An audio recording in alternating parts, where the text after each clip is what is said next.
बिस्मिल्लाहिर्रहमानिर्रहीम, अस्सलाम वालेकुम। मैं हूं तंजील और आप देख रहे हैं हमारा यूट्यूब चैनल वीक पॉइंट। नाज़रीन, वीडियो के थंबनेल पर लिखा था कि भारत आईसीसी को ख़रीद चुका है। हकीकत भी यही है कि भारत वाकई ही आईसीसी को ख़रीद चुका है।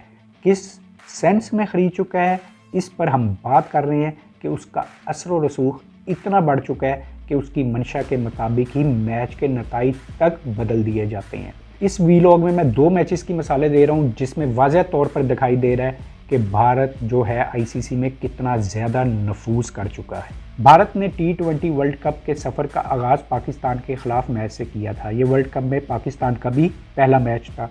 पाकिस्तान ने पहले खेलते हुए 159 रन बनाए और भारत को जीतने के लिए 160 रन का हदफ दिया, जो उसके लिए पहाड़ बन गया था।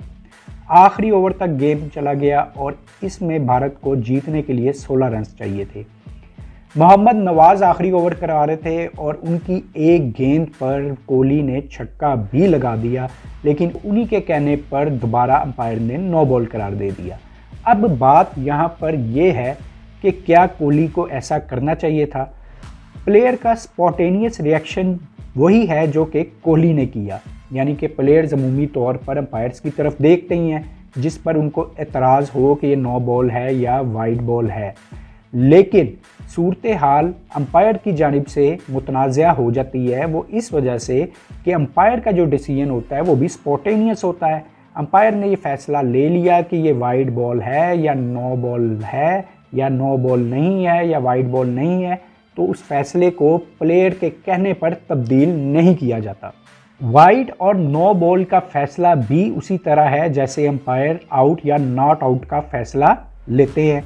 अगर फील्डिंग या बैटिंग साइड को इस पर एतराज़ है तो वो DRS की जानिब जाते हैं, यानी कि डिसीजन रिव्यू सिस्टम की जानिब जाते हैं। अगर उसमें अंपायर का फैसला गलत साबित होता है तो अंपायर यूँ करके माजरत करता है और अपने डिसीजन को वापस ले लेता है।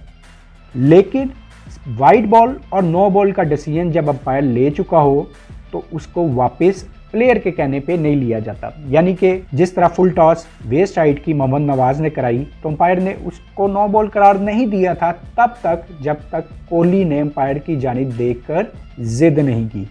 दूसरी जानिब बांग्लादेश के खिलाफ मैच में भी अंपायर ने बांग्लादेशी बॉलर की बॉल को लीगल करार दे दिया था, लेकिन कोहली की जानिब से एक बार फिर फरमाइश सामने आई जिसके बाद उसको अपना डिसीजन तब्दील करना पड़ा। बात यहीं पर ख़त्म नहीं होती। बांग्लादेश की बैटिंग के दौरान भी 3 वाक़यात ऐसे हुए जिसने पूरी दुनिया को ये सोचने पर मजबूर कर दिया है कि आईसीसी अब आईसीसी नहीं रही बल्कि भारतीय क्रिकेट बोर्ड बन चुकी है। हुआ कुछ यूँ कि बांग्लादेश ने 185 रन जब चेस करना शुरू किए तो 7 ओवरों में 66 रन बना लिए और उसका कोई खिलाड़ी आउट नहीं था। ऐसे मौके पर बारिश हो जाती है और डकवर्थ लुईस सिस्टम के तहत भारत से बांग्लादेश ये मैच 17 रन से जीत रहा था, लेकिन बारिश रुकती है, ग्राउंड गीला है, भारत मुसर है कि गेम को स्टार्ट किया जाए, जबकि बांग्लादेशी खिलाड़ियों का ये कहना है कि ग्राउंड गीला है, गेम शुरू नहीं होनी चाहिए। लेकिन अंपायर्स के फैसले पर वो ग्राउंड में आते हैं। उनका वो ओपनर जो भारत पर बड़ा भारी पड़ रहा था वो 2 बार स्लिप होता है। मैं बात कर रहा हूँ लिटन दास की। वो 2 बार स्लिप होता है और तीसरी बार रन आउट हो जाता है, क्योंकि नफसियाती तौर पर उसके ज़हन में ये बात आ चुकी थी कि वो तेज़ भागेगा तो दोबारा स्लिप होगा, जिसकी वजह से उसकी विकेट गिर जाती है। अच्छा जी, फिर एक और वाक़या होता है और वो होता है फेक फील्डिंग का। इसमें भी कोहली मुलविस है। बाउंड्री से एक थ्रो आती है जो कि कोहली प्रिटेंड करता है कि उसके पास आ गई है और वो फेक थ्रो का इशारा करता है। अंपायर्स इसका नोटिस नहीं लेते, बांग्लादेशी जो प्लेयर्स हैं इस पर आवाज़ नहीं उठाते, वरना आईसीसी का कानून जो कि 2017 में बनाया गया था उसके मुताबिक अगर फील्डिंग साइड बैट्समैन की राह में रुकावट बनती है या फेक फील्डिंग करती है तो अंपायर बॉल को डेड बॉल करार देगा और 5 रन पेनल्टी के बैटिंग साइड को देगा। लेकिन बांग्लादेशी प्लेयर्स तो चलें वो इस इशू को उठा नहीं सके। बाद में ट्वीट के ज़रिए नूरुल हसन ने उठाया, लेकिन क्या ग्राउंड में अंपायर्स मौजूद नहीं थे? अगर अंपायर्स ये नहीं देख सके थे तो थर्ड अंपायर मौजूद था जो कि हर गेंद को चेक करता है कि ये नो बॉल है या नहीं है। तो फेक फील्डिंग तो फिर 5 रन दूसरी टीम को दे रही होती है, तो इस पर कैसे उसकी आंखें बंद हो गई। प्लेयर्स की मैंने बात की कि उनका तो स्पॉन्टेनियस रिएक्शन होता है कि वाइड या नो बॉल पर वो अंपायर की जानिब देखते हैं और ये अंपायर का फैसला होता है जो कि वो फौरी तौर पर ले चुका होता है। लेकिन अगर यही सूरत हाल बांग्लादेश की इनिंग्स में होती है तो अंपायर फैसला अपना तब्दील नहीं करता। सेकंड लास्ट ओवर हो रहा है और उसका आखिरी गेंद फेंक रहे हैं और मैच बड़ा क्रूशल जो है सिचुएशन में दाखिल हो चुका है।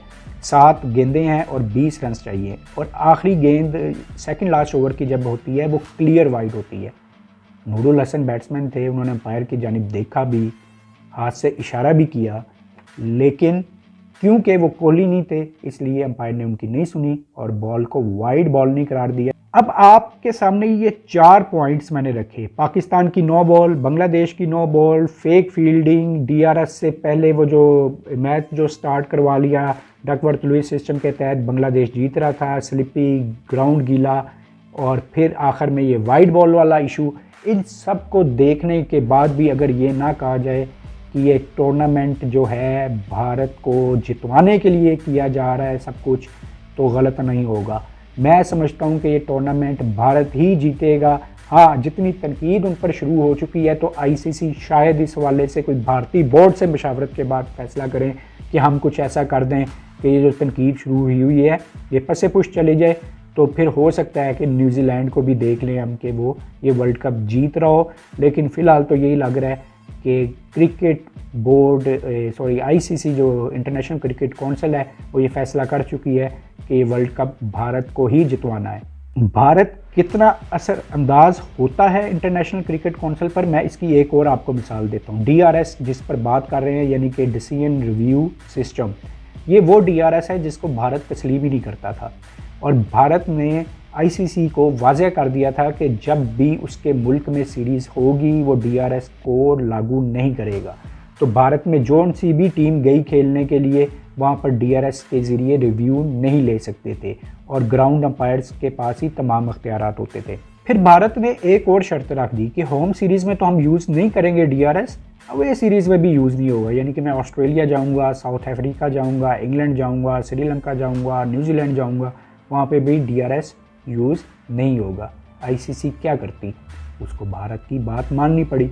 इस वजह से माननी पड़ी कि सबसे ज़्यादा रेवेन्यू भारतीय क्रिकेट बोर्ड की जानिब से आईसीसी को दिया जाता है जो बाद में क्रिकेट बोर्ड्स में डिस्ट्रीब्यूट होता है। आईसीसी में भारत की मनमानियाँ इतनी बढ़ चुकी हैं कि अब संजीदा प्लेयर्स मैं उनको कह रहा हूँ जिनका आईपीएल से लेना देना कुछ नहीं है, क्योंकि आईपीएल में जो भी इन्वॉल्व हैं वो चाहे कोचेज़ हैं चाहे दीगर प्लेयर्स हैं मैच ऑफिशल्स हैं, वो इस हवाले से बोलते नहीं हैं क्योंकि उनको अच्छा खासा पैसा मिल रहा होता है। लेकिन जो संजीदा प्लेयर्स हैं जिनका आईपीएल से ताल्लुक़ नहीं है वो अब इसको बड़े क्लियर अंदाज में कह रहे हैं कि भारत क्रिकेट के हुस्न को ख़त्म करता जा रहा है, इसको पॉलिटिकल बना दी है और अपनी मर्ज़ी के फ़ैसले और कवानीन बना रहा है जिससे उसको फ़ायदा हो और बाकी टीमें सफ़र करें। एक फॉर्मर प्लेयर ने तो यहाँ तक भी कह दिया है कि भारत की मनमानियाँ इतनी बढ़ चुकी हैं कि मुस्तकबिल में वो आईसीसी के सामने ये शर्त भी रख सकता है कि उसके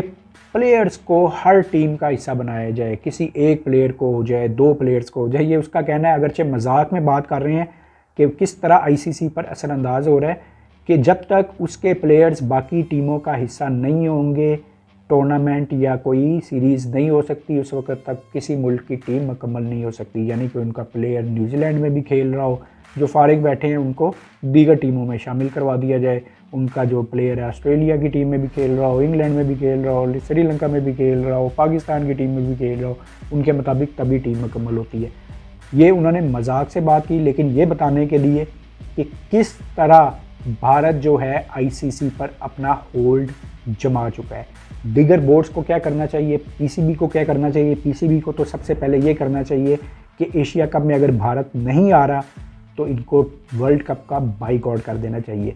आपने कौन सा वर्ल्ड कप जीत जाना है, लेकिन एज ए नेशन कम अज़ कम अपना सर ऊपर रखें। 22 करोड़ अवाम में से आप 17 या 18 हीरे तराश कर ले जाते हैं जो कि जिम्बाब्वे से भी मैच हार जाते हैं, और फिर आप कहते हैं कि आपकी जो है आईसीसी सुनती नहीं है। आपकी आईसीसी तभी सुनेगी जब आपका कद बढ़ेगा। जब आपका कद बढ़ेगा ये खुद आपसे खेलने की फरमाइश करेंगे, ये आपके खुद पीछे आएंगे।